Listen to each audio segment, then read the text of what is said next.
Clarity on Fire, a podcast for people who know what they don't want out of their life and career, but aren't sure what they'd rather be doing. In a world where it's easy to exist, but hard to feel alive, we, Kristen and Rachel, 2 certified life and career coaches, are here to help you cut through the information overload, get unstuck, and focus not just on how you can have a career you're passionate about, but how to create a whole life that feels fulfilling. So join us here, where we serve up inspiration and down-to-earth wisdom in a way that only 2 best friends can. We want you to experience the relief of knowing that, yes, you're allowed to want more out of your life and career. And no, you don't have to wander through the dark anymore. Our job is to light the fire that shows you the way. Let's go.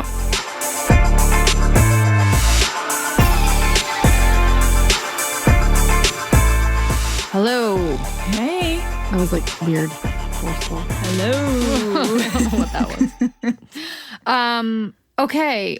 We have an announcement before we get into. Don't act like it's something I haven't heard before. I don't know how often they've been listening. You're acting true. like everyone listens to every episode, and I like to believe that. I mean, far be it from me to assume. But I don't know if that's true.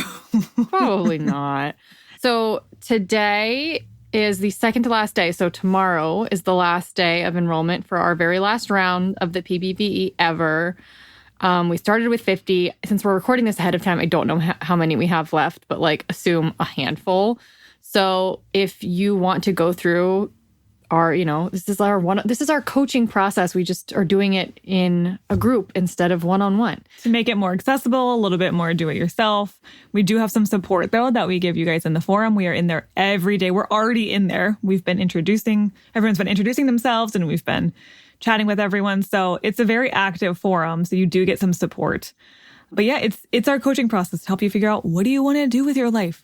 Who are you and what matters to you? And how do you align your career and your life with that? Someone asked me, and I thought this was a good question when they were considering doing this. Is this just going to be like more sort of information gathering and intellectual kind of stimulation? Because I've taken a lot of quizzes and tests, and I've gathered a lot of information, and I've done a lot of research, and I'm no closer to figuring out what I want.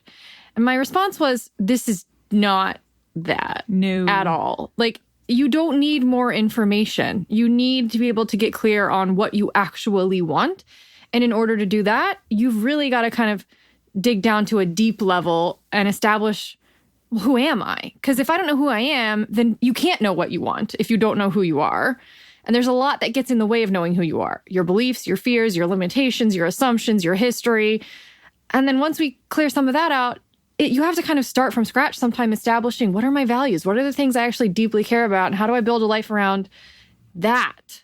And this is a pretty experiential course. You're doing things, but yes, we have videos where you're learning concepts, but then we help you figure out what to do with them. We ask you to apply them to yourselves. There's a whole workbook where you're interacting with the material the whole time. So it's definitely more action-oriented than just like getting a quiz result and being like, okay, I'm an introvert, but what do I do? Well, and not even that. Even if a test like that was able to give you action, it wouldn't address the deeper concern. Exactly. And that's why gathering information doesn't matter if you don't know who you are. What are you supposed to do with that information once you have it? You don't know how to accurately measure if it's right for you because you don't have any internal sort of compass or filtering system that makes it easier for you to recognize that's for me, that's not for me. Yeah, that's what this course is. It's a personal compass building You got to construct that. Yes. So I hope that answers some questions for those who might have it. So again, tomorrow's the last day. We'll remind you of that at the end, but then we won't talk about it forever because we're never doing it again. This is it, guys. Last chance. Link in episode description. Show notes, whatever you want to call it. Go check it out there. Okay, what is this about, this blog? I'm bringing back a blog from early 2016, which feels so long ago now that it's 2020. That's 4 years ago. But it doesn't feel that long ago that I wrote it, so no, time is weird. 2016 doesn't feel like very long ago. I know. But it's about how to become a person who actually gets what you want and what kind of questions you need to be asking about life in general in order to not be someone who just stagnates and has the same results over and over and over again. Okay, I think that's all that needs to be said about that. So we'll go listen to that now. This is the question I want you to ask yourself all year. One of my favorite things about January is that I always get a few extra update emails from previous clients who have been doing some New Year's reflecting on their past year and want to share it with me. After reading a few of those, I can't help thinking about how freaking much can happen in the span of just 1 year. A lot has happened for me personally, of course, but I'm especially amazed by some of my clients' stories about this past year. For many of them, their lives are nearly unrecognizable from this time last year. And yet, it's equally possible for a year to just float by without much changing at all. I know plenty of people who can hardly distinguish 1 year from another because they all tend to blend together in a blur of sameness. While it can be comforting to have a predictable, stable, consistent year, it's also, well, frankly, it's boring. As uncomfortable as we often feel about change and the unknown, I know that what we're all most terrified of is stagnation. We're all secretly worrying, is this it? Is this as good as it gets? We want change. We crave evolution. We're all seeking upward momentum. Bigger, better, deeper, grander, wiser, more connected, more successful, more spacious, more. It's what all of us want, and there's not a thing in the world wrong with it. You couldn't switch off that part of your human nature if you tried. We're meant to evolve. Given the choice between a year full of evolution, growth, change, and expansion, and a year of sameness and stagnation, you're bound to choose evolution. So what's the difference between people who stagnate and people who experience forward momentum? The question that changes everything. I've coached hundreds of people over the years, and I can tell you what all of my clients who experienced massive change in growth, usually in a very short time, had in common. They are questioners. They're willing to take an honest look at everything in their lives and ask the hard questions. They don't roll over and accept things as they are. They're curious, inquisitive, and a touch rebellious. They naturally question the arbitrary rules about how things are that many of us accept by default. People like this, people on a path of evolution and growth, don't inherently believe the quote-unquote truths in life that everyone else accepts without question. Truths like, there are no good jobs in this economy. You won't make good money with a liberal arts degree. You have to push, strive, and work your ass off to become successful. Entrepreneurship is too risky. You need a college degree to get a real job.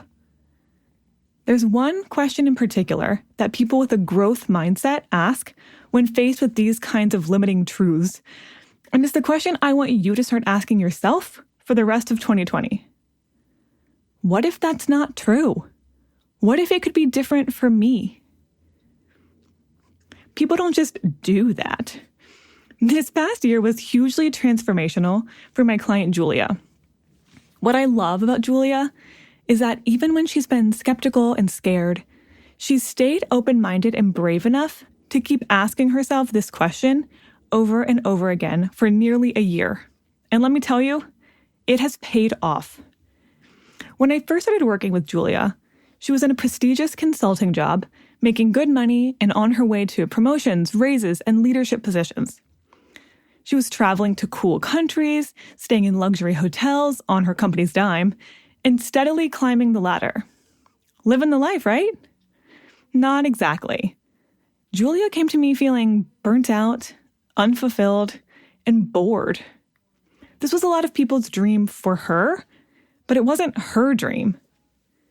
In fact, it took Julia several weeks to share what she called her fantasy dream job with me because it was so quote-unquote absurd. Julia daydreams about leaving the corporate world, settling on a big piece of land in the country, and running a horse ranch. As soon as she told me about this vision, she quickly dismissed it.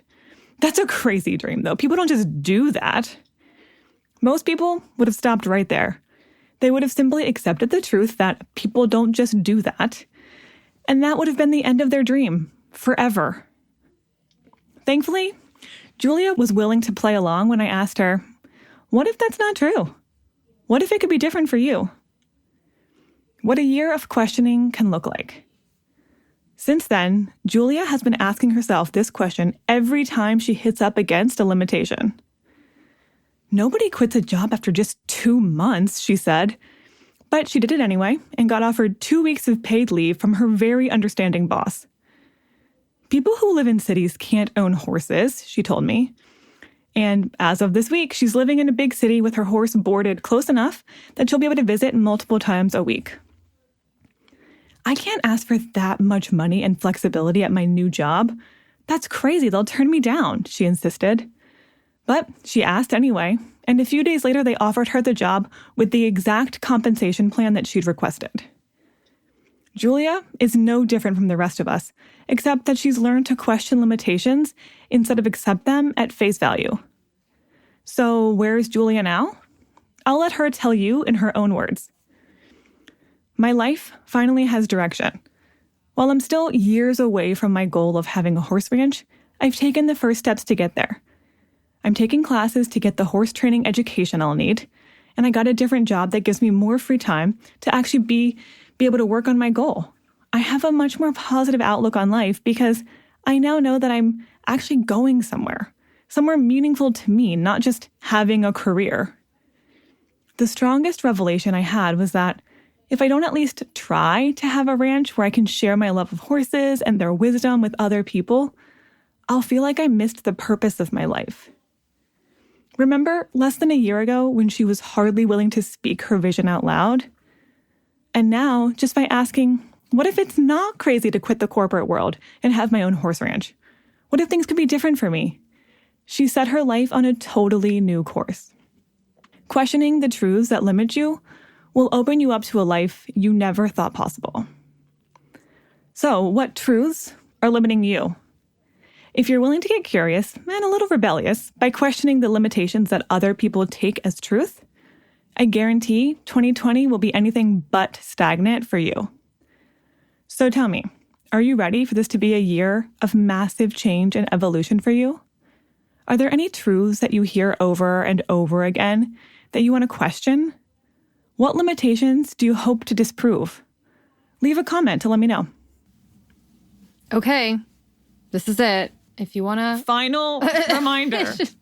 How many times do you feel like you can beat someone over the head with something? I mean...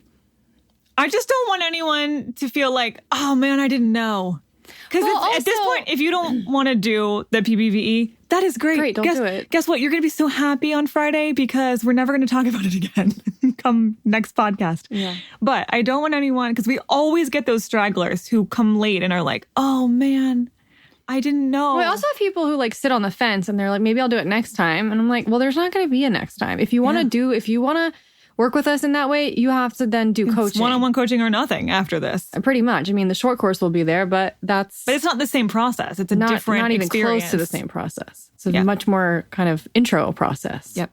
So it's never going to happen again. So I don't know how else to motivate you. If you want to do it, then tomorrow's your last day. Okay. We will be back on Friday with a new bonus book club. I'm not even gonna say what book we're reading yet because I would rather it be a surprise. Mm-hmm. I feel like you told them in a previous episode. No, I didn't. You didn't? I'm almost positive I did not. But I want someone to verify this. We don't have that type of listenership.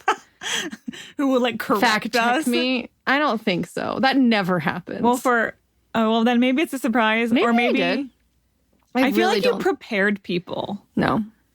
I've done that for the last book club we did. I didn't do it for this one. We'll see. I hope someone will correct us. What's great is Kristen's way too lazy to actually go figure this out herself. Yes, I am. I would be the type to spend 5 hours tracking down that receipts just so that I could be right, but Kristen's too lazy to do that. So I'm just going to be right, by default.